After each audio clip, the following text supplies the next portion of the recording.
Dear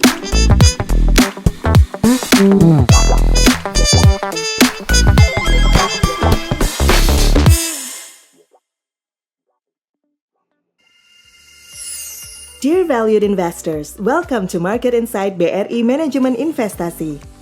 In this session, we'll explore the latest market updates and uncover emerging trends to help you make informed investment decisions. United States Zone.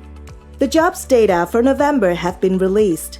Non-farm payroll increased by 227,000 in November, compared to a rise 36,000 in October. The unemployment rate rose to 4.2% in November, up from 4.1% in October. Inflation data for November will be released this week.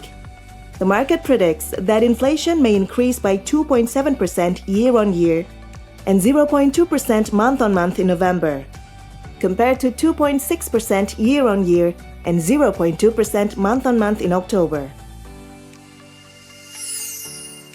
Indonesia Zone.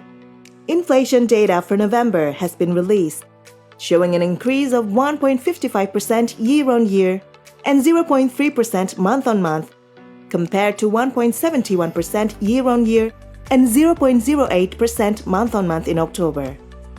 Foreign exchange reserves in November was recorded at $150.2 billion, a decrease from $151.2 billion in October.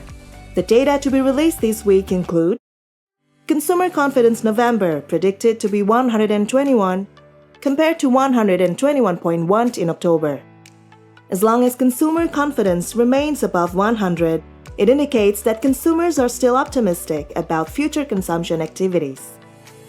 Retail sales for October expected to increase by 4.5% year-on-year, compared to a 4.8% year-on-year increase in September. Market view. Jakarta Composite Index increased by 3.77% week-on-week to 7,382.79. The JCI is expected to record a positive trajectory this week, as it has been in a downtrend phase for more than 4 weeks. Inflation data from the US could serve as a catalyst for the market. If a decline is reported, it may boost optimism that the Fed could cut rates in December.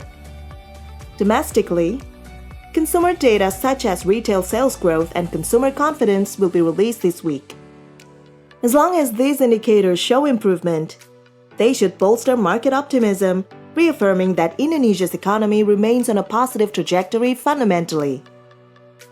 Foreign investors recorded a net purchase of 1.07 trillion Indonesian rupiah over the past week, bringing the year-to-date inflow to 22.63 trillion Indonesian rupiah.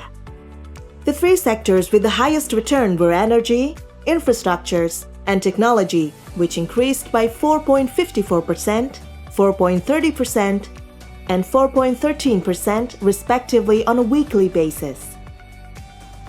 On December 6, 2024, the yield on a 5-year benchmark government bond FR0101 rose to 6.83%, while the yield on a 10-year benchmark FR0100 remained steady at 6.89%.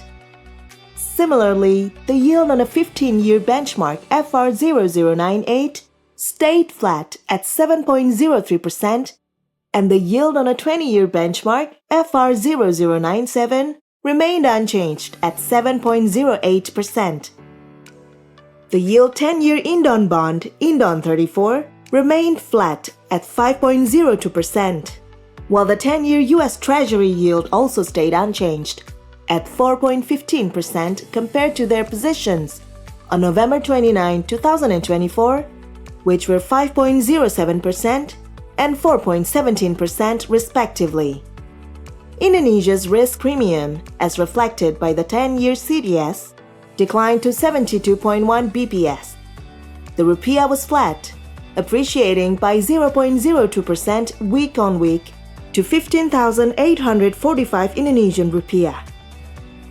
Foreign ownership in the government bond market as of December 5, 2024 was recorded at 874.39 trillion Indonesian rupiah, or 14.55% of the total outstanding, an increase from its position on November 29, 2024, which stood at 872.50 trillion Indonesian rupiah, or 14.53% of the total outstanding.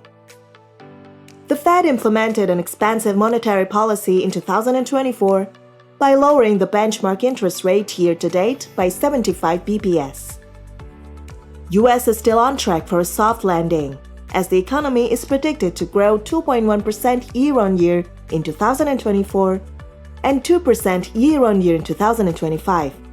Bank Indonesia is also expected to implement an expansive monetary policy in 2024, which will have a positive impact on Indonesia's economic growth.